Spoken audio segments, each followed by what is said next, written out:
Hello and welcome to the Wealth Legacy Blueprint podcast with your hosts, Richard and Andrew Hanson. I'm your producer, RJ Malik. Andrew and Richard, today we're going over the basics of getting your future in order. Why don't you expand on that? Expound a little bit as far as what people can hear today. Well, I mean, as far as preparing for the future, there's only one right answer. You work with us. No, it's such a complicated sort of journey going forward for retirement. So our goal really is to make it easy or easy to at least digest. And nothing really comes easy, but it's our job to provide you with the knowledge and the confidence going forward. And Richard and I today are going to go over kind of the three main tools that we utilize and that we see come across our desk for kind of planning for the future. A couple things. Welcome, everybody. Great to be here again. Couple different things. We think it's most important as you take this journey towards retirement, whether you're 20 years old, 30 years old, 40, 50, 60, or currently 68, you're going to encounter a whole lot of different things that are going to scare you, that are going to make you happy, that are going to put you in a position where you ponder where life's going to take you. So our goal today is simply to give you some basics. Any kind of retirement planning, it's most important to understand that each person is completely different. So what works for a 68-year-old is not going to work for a 35-year-old, which would be Drew. Might not work for a 45-year-old. So it's very important that you first and foremost identify risk tolerance, concerns, family dynamics, wills and trust, all of those things. That they're enforced prior to looking at all the benefits of those retirement planning tools, which we will talk about a little bit more today. Yeah, and some of those things that we want to talk about, we're going to be talking about IRAs, 401ks, and Roths. Those are the three main, most popular vehicles that we use. We can talk about 403bs and other assets, but strictly we want to stay focused on those top three. And first, we're going to go over the 401k.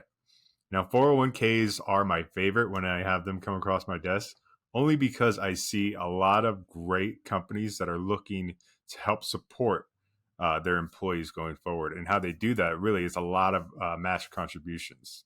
So, and when somebody brings this kind of their statement or their employee benefit statement on my desk, they, for the most part, don't really understand how it operates. And so for us, looking at a 401k, we want to see and make sure that it's matching to their goals. Like Richard said earlier, a 68-year-old will be invested differently than, let's just say, a 28-year-old.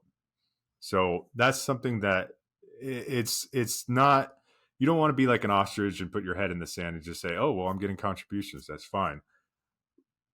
These kind of goals and this kind of work ethic or kind of things that we need to do is fully analyze everything and make sure that we're in the correct position going forward. Rich? Good point. And the 401ks, Drew mentioned the matching. If someone's matching you 3%, 4% on your dollar, we already look at that as a 3 or 4% return on your dollar. There are certain amounts that you could maximize in those 401ks. 23,000 for an individual, 69 total for the entire match from the employer plus the employee. So that's a significant amount. You have a number of different investment strategies, and that's where a professional in the business could certainly direct you as to developing what kind of portfolio you're going to have. Are you risky? Are you conservative? Are you moderate? Are you somewhere in between? But to utilize a 401k, number one, particularly with any matching, we tell folks right away, make sure that you go in there as much as you can. And then determine internally what's the best portfolio to be in. And a lot of these 401ks do not have a personal manager that helps them. And oh, by the way, we do that. We certainly look at the 401ks and make recommendations based upon that risk tolerance profile. Yeah, and I would suggest if you have an HR manager, go knock on their door as much as possible for those 401k updates, or, more often than not, they'll have a phone number that they can give you and say, hey, talk to this guy about, how your 401k works and how you can divest in investment strategies, because that's what they're there for. And it's your retirement. I mean, they're doing a great job providing you the resources and the tools and people to contact, but make those HR reps work for it, because that's what they're there for. So, try to be diligent with them. Try to understand as much as possible. If something is confusing or you don't understand, you can either reach out to us or even that rep ID or ID rep phone number that they provide, because it's a lot of people get overwhelmed and think, oh my God, this is my whole life savings. What am I going to do? It's the hardest step is always the first one. So reach out and make that connection with your rep or anybody, and get more details on that 401k, especially the HR reps. I know we have a lot of HR clients who are going to hate that I say, knock on their door and bug them, but that's what they're there for. They're there to support you going forward and help you build out that goal. Correct. And one of the benefits we talked about, obviously, is retirement. Well, why is that? Well, all the money that you put in there, you are non-tax. So let's assume you put $23,000 in, and then you're matched by your employer to what every level that it's supposed to be. But if you put in 23, that's 23 of non-taxable dollars. Now that's a heck of a deduction for you. Again, if you put in 1,000 or 2,000 or 5,000, certainly you're saving taxes. Now we're going to talk in a little bit about Roth IRAs, and I'll mention it at this point. A lot of companies now have an opportunity to put those same funding dollars into a Roth component within that 401k. Significant difference between the two is a Roth, you don't save on that 23,000 that you put in. You don't save taxes. But what does happen is during the time that you've had that 23,000 in additional deposits, when you begin to withdraw that, those are completely tax-free. Now, when you get to my age, that's real important. And you've got to balance. As you're younger, maybe you need more deductions, so you do the complete 401k and then pay the piper when you're older. Or you do a half and half. But we're recommending to folks right now, between the ages of 30 and 50, take a look at the Roth component. By the way, we do comparisons of what dollars will look like in the future versus your savings on taxes now. And the big question we always ask folks is, what do you think is going to happen to taxes in the next 5, 10, 15, 20 years? You think they're going to stay the same? Maybe. I doubt it. Will they go up? Probably. Or will they go down? I would say absolutely not. That's not going to happen. But it's important not only to look at the benefits of a 401k and the money you're putting away for retirement and the portfolio positioning, but really see if there's a Roth component, because those are valuable tools later on. Yeah, and I mean, especially if you're getting that match on that Roth, that's just confirmed growth. So any kind of contributions or match contributions by the employer is wonderful. And you kind of brought that. So we kind of jumped a horse on the Roth, but I cannot recommend that. I recommend that to all of my younger people. Roth. Look at that 401k. Again, call the HR rep, see what you can do. Just get some information from her. But the 401k too is Rich, what do we do with that after we're not working with them? If we're not working with an employee and we moved on and we have basically a dormant 401k, what's kind of the things that we've seen, that we can do with those? Well, and I just ran into that situation. We run into those daily with the folks that come to visit us for the first time. There are opportunities, if they've left company A to company B, is to take those assets and bring them over with company B, or turn that into what we call a self-directed IRA. And that self-directed IRA just means you've severed your relationship with your previous company and you are now managing it. How you manage it, you could do it individually. You could keep it with the same investment company, or you could find professionals like us that help you manage that account. So instead of your firm that you were with managing it, we would be in a position where we manage it. And that's called a rollover IRA. It's real simple. I always tell folks, if you're leaving one company, there's no sense keeping your money within that company framework. Get yourself a professional that you're comfortable with, that has your best interest in mind, is best to move that into your own self-directed IRA. Yeah, and I think, and we're going to kind of bridge into IRAs now, because I think 401ks and IRAs, they're different, but they're both the same in a sense. They're qualified assets. And when you talk about specifically IRAs, we're kind of jumping the gun. I want to talk about RMDs specifically with IRAs, because that's a big thing that a lot of people are having problems with. And it's kind of, it's that monkey paw when it says, make a wish, but you get your wish, but then something else happens. And it's like, well, I, wish that I could fly. And it's like, great, you can fly, but now you can't walk. So IRAs, I kind of look at that as something that the government gave us. It's like, oh, awesome. IRAs, individual retirement account. Perfect. Guess what? You're going to get taxed on that. And then if you don't touch it at 72 and a half, the RMD age changes now, we're going to force you to take it out so we can get a cut of those taxes. So RMDs. I'll interrupt real quick. Required minimum distribution, R&D, is what Drew's talking about. When you get to 72, the government says, hey, you've not paid taxes. Guess what? You now have to pay taxes. And they use a calculation that changes every year based upon mortality, based upon all the financials that are happening in the world. And they begin to tell you that you have to take it. Now, I work with hundreds and hundreds and thousands of people who say, I don't want this money. I don't need this money. I don't want it. What do I do? Well, you ain't got a choice. You've got to take it. Now, you may take that money. You're fully taxed on it. If you had to take out 10, you're going to pay the government whatever tax bracket you're in. And the remaining, well, do what you're going to do. Buy a jet ski or give it to your grandchildren. But Drew's relating to what they call the required minimum distribution that we all are going to have to deal with once we get to that ripe old age of 72. Which is, so especially with the IRAs and the contributions, how does that work tax-wise when you first initially deposit into an IRA? Well, first and foremost, you've got the deductibility of those, which is great.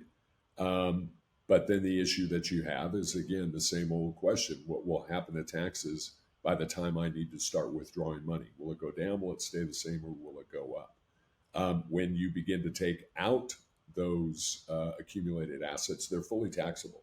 And problem is, when you get to that age, you've got Medicare. That's based upon how much income you earn. So if you're taking a significant amount of taxable dollars from those retirement accounts, your cost for Medicare will go up a great deal. Your tax on your Social Security will go up a great deal.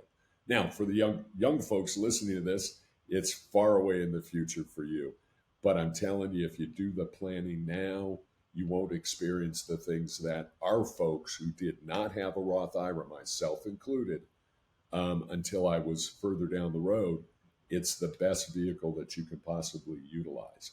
If you're non-taxed on these things now, and oh, by the way, you can put in $7,000 a year into a Roth. So if you were to maximize $23,000 in a 401k or an individual IRA, you could also put that $7,000 if you're under 50 into a Roth, $8,000 if you're over 50 into that Roth. And the issue is simply, if you've accumulated over a 30-year period X amount of dollars, that's going to be tax-free. Again, downside is it's non-deductible going in, but you've got to determine what's the best way. And that's why we look at it if minimum 50-50 on both sides. I believe the Roth is the greatest mistake that the government ever made. Yeah. Because they didn't figure that if I put $7,000 a year into a plan over 10 years, it's $70,000 over 20, that's 140, 30, that's 210. You can get an average rate of return of 5%. There's about $700,000, give or take, that the government doesn't touch. And that's why they put a cap on it. And that's why they put that cap on it. And so if you learn anything from today's message is certainly take a look at the long term. There are folks on this podcast, me, who's at that age. And I will tell you, it's disheartening that you've saved your entire life and you may have $200, $500, $1 million, and you need to pull out 100 and the tax brackets put you in a different bracket. That means you're paying more state tax, more federal tax. Your Medicare costs go up and your Social Security gets taxed at a greater proportion. So anybody listening to this that's talking about retirement, 4-letter word, it's called a Roth. Greatest investment the government and mistake the government ever made. Yeah, and we were talking about 401ks and IRAs and qualified accounts with RMDs. I want to circle back to those 401ks, and we're going to talk about conversions now. So, you might have a IRA or 401k, and well, what do I do? Can I do a Roth conversion? Well, first, I want to look at some of the 401ks. You might have a 403bs and how that relates to RMDs. So RMDs, we're required to take out, again, required minimum distribution at 72 and a half. If we have 3 401ks or 3 403bs, and then on the other side, we have 3 IRAs, to satisfy an RMD, we only need to essentially withdraw from one of our IRAs. Where if you have 3 401ks or 3 403bs, you have to withdraw from each of them. Regardless, if you have an IRA, you can take it from IRA 1, 2, or 3. You can split it up multiple ways as long as it satisfies that RMD.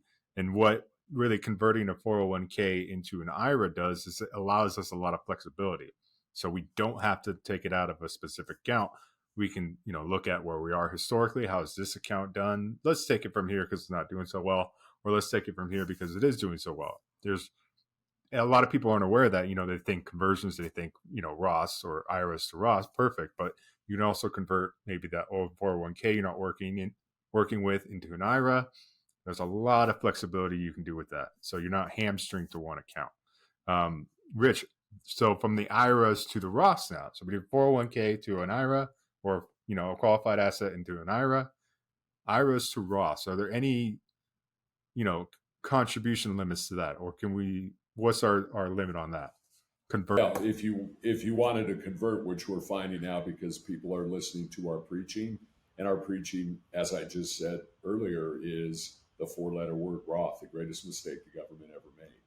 If we've missed the boat during our accumulation phase and we've got X amount of dollars in a 401k, we have a program that we utilize that says, what would it be like if I took $100,000 from my IRA and I converted it to a Roth? Well, all that means is you will take whatever amount of dollars you want to convert to a Roth, and you will pay taxes as if it's a distribution. So if someone had $500,000 into an IRA and said, okay, let's convert 100 of that into a Roth. Well, let's assume we're at a 30% tax bracket. It will be higher after you accumulate everything else. But that means you have a net of $70,000. Our program will tell us if we put an inherent rate of return on the 70 versus the 100 if we did nothing. What would that look like 5, 10, 15, 20 years from now? Now, we know interest rates are not static. We have to do a lot of assumption, and we allow the client to do those assumptions, but you do a comparison. So if I pulled the 100 out, put it into a new investment or converted it, I have 70 now. If I did nothing, I have 100. What does it look like 20 years from now? Now, they both in the period of 15 years or 20 years may be the same amount. They may both be 200. But the difference is the 200 that was 100 you converted is now tax-free. The 200 you're going to pay full taxes, and that tax bracket may be at the time 40%, which again affects all the Medicare and all the other things. So it's a dynamic tool, not only initially funding versus a 401k, but more important later on down the road. The conversions is a big part of what's happening today with 50 to 60-year-olds who see the significance of that 4-letter word. Yeah, and I think, with Roth conversions, a lot of people, first and foremost, we're always going to offer suggestions and talk about certain strategies. It's not a one size fits all. So don't, after this go, I'm going to convert all my IRA into a Roth. Do not do that. With anything, there's got to be planning. There's got to be understanding. Okay, what does it look like if I, do a laddered strategy, which is a lot of things that we do and a lot of people in the industry do, is you want to do a laddered strategy for those Roth conversions. So you're not, jumping up into a higher tax bracket, and you want to see, okay, is it worth it to pay the taxes up front now? And what does that look like, with a modest return over 10 years? Am I able to cross that threshold where it's actually worth it? So sometimes Roth conversions aren't suitable. I mean, as much as we love getting tax-free money for retirement, more often than not, it doesn't suit the client. It's not being used in their best interest. And a lot of people are talking about Roth. I think, Rich, you're going to back me up on this, is because taxes are the lowest we've ever seen them. And we do seminars and workshops like these all the time, and we talk. I'm looking at data right now in the 1960s. God, could you imagine paying this now? 90% was the highest tax income rate. 1970s, you were looking at 69%. And then in the 1990s, we had the highest tax bracket was 25 to 30%. Now we're looking at some of the lowest in history. You can see the income tax chart is just dipping. However, we're seeing that downslope. But when we talk about U.S. debt versus GDP, that's just fully. And I think everybody here, whether you're listening or kind of not listening, you hear government spending, you're going to perk up because you're like, oh, yep, they're just, yeah. I'm going to keep it as politically free as possible. Any administration, the government loves spending their money. They love justifying their, they're spending. And, granted, we just went through a pandemic. We got multiple things to take care of. So given that taxes are going down, government spending is going up, what is going to happen in 2028 when eventually those tax cuts are going to disappear? They're going to go up. So that's why you're seeing a lot of Roth conversions and Roth talking points. So two Rich, quick points. Yeah, go ahead. 2 quick points for our teachers out there.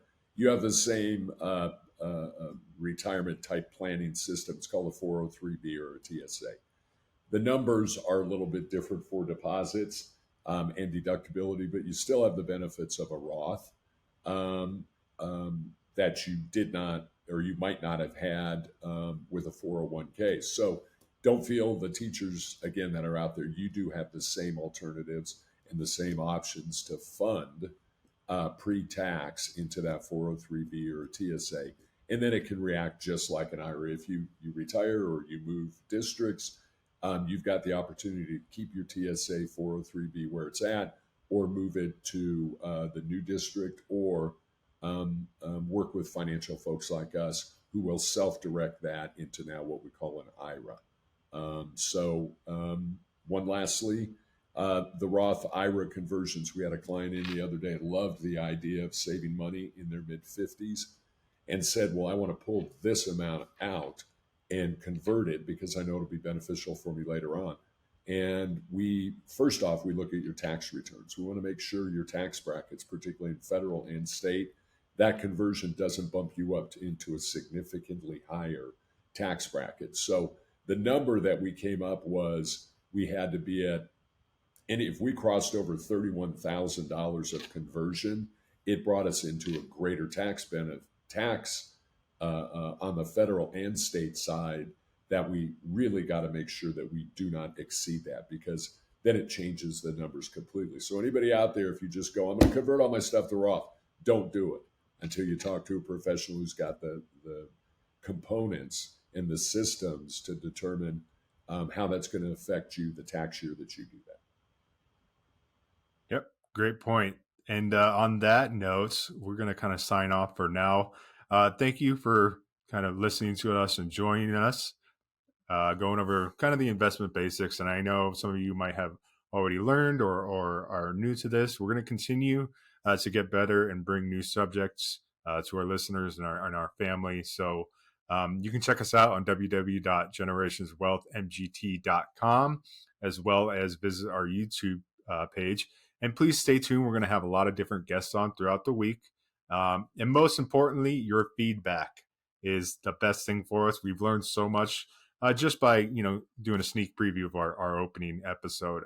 Your feedback, it might hurt. I might shed a little tear, but that's the best thing that help us grow. And we're going to get better at this. Just like riding a bike, we're going to get better at this. So I want to thank my dad, Richard, and everybody listening. Thank you so much. Take care. Have a good one. All right. Looking forward to your next podcast. And thank you for listening to today's Wealth Legacy Blueprint podcast. Please like, follow, and share this podcast with your friends and family. Until next time, I'm your producer, RJ Malik. That's a wrap on today's episode of the Wealth Legacy Blueprint. Don't be a stranger. Hit that follow button to stay connected. Got questions? Need some personal finance tips? We're just a click away at www.generationswealthmgt.com or give us a ring at 1-833-948-2466. Remember, it's about more than money. It's about your journey to financial freedom. Stick with us for more real talk and real strategies to make your financial dreams come true. Opinions expressed here are our own and our guests, not necessarily those of Generations Wealth Management Group.